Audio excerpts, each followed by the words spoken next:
నమస్కారం. వల్లభాగర్భ జ్యోతిష్యాలయం నుండి అందరూ కూడా ఆయురారోగ్య ఐశ్వర్యాలతో జీవించాలని కోరుకుంటూ ఉన్నాం. అందరూ అనుకున్నవి ఈ సంవత్సరం నెరవేరాలని, అందరూ కూడా బాగుండాలని కోరుకుంటూ మనం క్రితం వీడియోలో మేషరాశి మరియు వృషభ రాశి యొక్క ఫలితాలను తెలియజేసి ఉన్నాం. ఇప్పుడు మిథున రాశి యొక్క ఫలితాలని తెలియజేయడానికి వీడియో చేస్తూ ఉన్నాం. అందరూ కూడా ఈ యొక్క వీడియోని చూసి లైక్ల రూపంలోనూ, షేర్ల రూపంలోనూ, సబ్స్క్రైబర్ల రూపంలోనూ మన ఛానల్ ముందుకి తీసుకువెళ్ళవలసిందిగా కోరుతూ ఉన్నాను. ఇప్పుడు వీడియోలోకి వెళ్తాం. మిథున రాశి మృగశిర 3-4 పాదములు, ఆరుద్ర 1, 2, 3, 4 పాదములు, పునర్వసు 1, 2, 3 పాదములు కలిపితే మిథున రాశి అవుతుంది. మిథున రాశి యొక్క ఆదాయం 8, వ్యయం 11, రాజపూజ్యం 1, అవమానం 7. ఈ రాశి వారికి శ్రీగురుడు జూన్ 1వ తారీఖు వరకు కూడా జన్మస్థానమునందు అంటే లగ్నమునందు మిథున రాశిలోనే ఉన్నాడు. అలా ఉండడం వల్ల వీరికి చాలా శుభప్రదంగా, సువర్ణమూర్తిగా ఉండి లక్ష్మీవంతులై జీవించేటట్టుగా అనుగ్రహాన్ని ప్రాప్తింపచేస్తారు. ఎటువంటి ఇబ్బంది ఉండదు.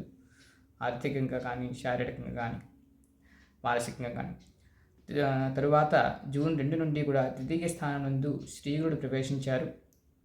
అయితే అది తామ్రమూర్తిగా సామాన్య ఫలితాలను ఇచ్చినప్పటికీ అది శ్రీగురుడికి అంటే శ్రీ గురుడికి ఉచ్చస్థానం అవడం వల్ల వాళ్ళకి వాక్ధాటిగా వారు మాట్లాడిన ప్రతి మాటకి ఎదురు లేకుండా, ఏం మాట్లాడినా అందరికీ అది మంచి మాటగా, వారు మాట్లాడే ప్రతి మాట కూడా 10 మందికి ఉపయోగపడేటువంటి మాటలు మాట్లాడుతూ ప్రతి దశలోనూ కూడా వారు గౌరవ మర్యాదలతో, కీర్తి ప్రతిష్టలతో జీవించడానికి అవకాశాన్ని శ్రీగురుడు వాళ్ళకి ఇస్తారు. అలాగే రాహుకేతువులు 2026 డిసెంబర్ 6వ తేదీ వరకు కూడా దశమ మరియు చతుర్థ స్థానమునందు లోహమూర్తిగా ధన వ్యయాన్ని చూపిస్తూ ఉన్నారు. అనంతరం డిసెంబర్ 6వ తేదీ నుండి నవమ తృతీయ స్థానమునందు రజతమూర్తిగా సౌభాగ్యకరంగా ఫలితాలనిస్తున్నారు. సంవత్సర ఆరంభంలో రచయితులుగా, న్యాయమూర్తులుగా లేదా విదేశీ రాయబార కార్యాలయంలో పనిచేసేందుకు ఉద్యోగావకాశాలను కలుగుతాయి కూడా అందరికీ కూడా. ఈ రాశి వారికి ద్వితీయ స్థానమైనటువంటి కర్కాటకంలోని గురుడు ఉచ్చ స్థితిలో సంచారం వలన అందరికీ కూడా ఈ రాశి వారికి కలిగేటటువంటి పటిమతో సర్వసంపదల వృద్ధికి నిలయమవుతుంది వారి యొక్క జీవనం. అలాగే వారు అధికారం మరియు హోదాతో, ఆర్థిక భద్రత, మధురమైన స్వరంతో ఇతరులను ఆకట్టుకుంటారు. ఫైనాన్స్ మరియు మార్కెటింగ్, బ్యాంకింగ్ ఉద్యోగాల్లో రాణిస్తారు. ఉద్యోగులకు ప్రమోషన్ మరియు వృద్ధి అవకాశాలు, రచనా నైపుణ్యాల ద్వారా ఆదాయం మరియు కవులకు, సాహిత్య పండితులకు గుర్తింపు లభిస్తుంది మరియు పురస్కారాలు కూడా వారికి అందుతాయి. పరిశోధనలకు విదేశీ మారక ద్రవ్యము మరియు గుర్తింపు లభిస్తాయి. శనీశ్వరుడు దశమస్థానమునందు సంచారం వలన ధార్మికమైన జీవనం సాగిస్తారు. కుటుంబానికి అండగా ఉంటారు మరియు సంతాన అభివృద్ధికి ప్రయత్నం చేస్తారు. అది ఫలవంతమవుతుంది మరియు పూర్వపు అలసట, ఒత్తిడి ఖచ్చితంగా తట్టుకునే అవకాశం ఉన్నది. ఆరోగ్యం గతం కంటే కూడా మీకు ఇప్పుడు చాలా మెరుగ్గా ఉంటుంది. పరస్పర అవగాహన, వృద్ధి, ఆనందమైనటువంటి కుటుంబ జీవనం మరియు ఆయురారోగ్య ఐశ్వర్యాలతో వీళ్ళు జీవించే అవకాశం మెండుగా కనిపిస్తున్నది.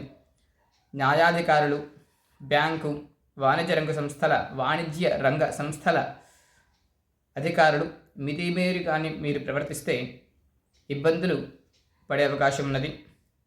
రుజువర్తన కలిగి అంటే సన్మార్గాన్ని కలిగి అనుసరించే అధికారులకు గుర్తింపు మరియు ఉద్యోగ ఉన్నతమైనటువంటి స్థితి కలుగుతుంది. విద్యార్థులు మరియు పబ్లిక్ సర్వీస్ పోటీ పరీక్షలలో రాణించి ఉన్నత ఉద్యోగములు సాధిస్తారు. న్యాయాధికారులుగా అవకాశాలు వస్తాయి. పొదుపుతో కూడిన ఆదాయం అవసరానికి ఉపయుక్తంగా ఉంటుంది. గతంలో పొదుపు చేసిన ధనం చేతికి అందుతుంది. సహనంతో కుటుంబ బాధ్యతలు సక్రమంగా నిర్వహిస్తారు. పెద్దలను గౌరవిస్తూ కుటుంబంలో సంబంధాలను వృద్ధి చేసుకుంటారు. ఈ రాశివారి పరిపక్వత, అవగాహన మరియు సమతుల్యతతో సవాళ్లను అధిగమించి విజయం సాధిస్తారు. జూలై 26 నుండి డిసెంబర్ 11 మధ్య రేవతి, ఉత్తరాభాద్ర నక్షత్రములలో శని వక్రించి సంచరించడం వలన దశమ స్థానంలో శనీశ్వరుడు వక్ర సంచారం వలన వృత్తి వ్యాపార లావాదేవీలలో ప్రతిబంధకములు, బ్యాంకింగ్ రంగం, వాణిజ్య, బ్యాంకు ఉద్యోగస్తులు అప్రమత్తతో వ్యవహరించవలసిన అవసరం ఉన్నది. అలాగే తల్లిదండ్రులు ఇతర దేశాలలో సంచరించడంతో వారికి దూరంగా ఉండవలసి వస్తుంది. అలాగే వీరు ఇతరులకు సహాయకరంగా మారుతారు. కాబట్టి ఈ సంవత్సరం అంతా కూడా ఈ యొక్క మిథున రాశి వారికి మంచి ఫలితాలనే సూచిస్తున్నది జ్యోతిష శాస్త్రరీత్యా. కాబట్టి ఈ మిథున రాశి వారికి అదృష్ట సంఖ్య 5 మరియు 3 మరియు 8 గల సంఖ్యలు అదృష్టాన్ని కలగజేయగలవు. ఈ యొక్క సంఖ్యలని ఆదివారం లేదా బుధవారం లేదా శుక్రవారం లేదా శనివారంలలో ముందుకి తీసుకువెళ్ళడానికి ఉపయోగపడతాయి. కావున ఈ వారాలను మీరు ఉపయోగించుకుని మీ యొక్క జీవితపు మార్గాన్ని ఎంచుకోవలసిందిగా, మీరు చేసే పనులలో ఈ యొక్క వారాలని ఆ సంఖ్యలను చేర్చుకొని ముందుకు వెళితే మీకు మంచి అవకాశాలు కలుగుతాయి. కాబట్టి మన యొక్క ఈ వీడియోని లైక్ చేసి, షేర్ చేసి, సబ్స్క్రైబ్ చేసి ముందుకు తీసుకువెళ్ళవలసిందిగా కోరుతూ ఉన్నాను. జై హింద్. అందరికీ కూడా నమస్కారం. జై శ్రీరామ్.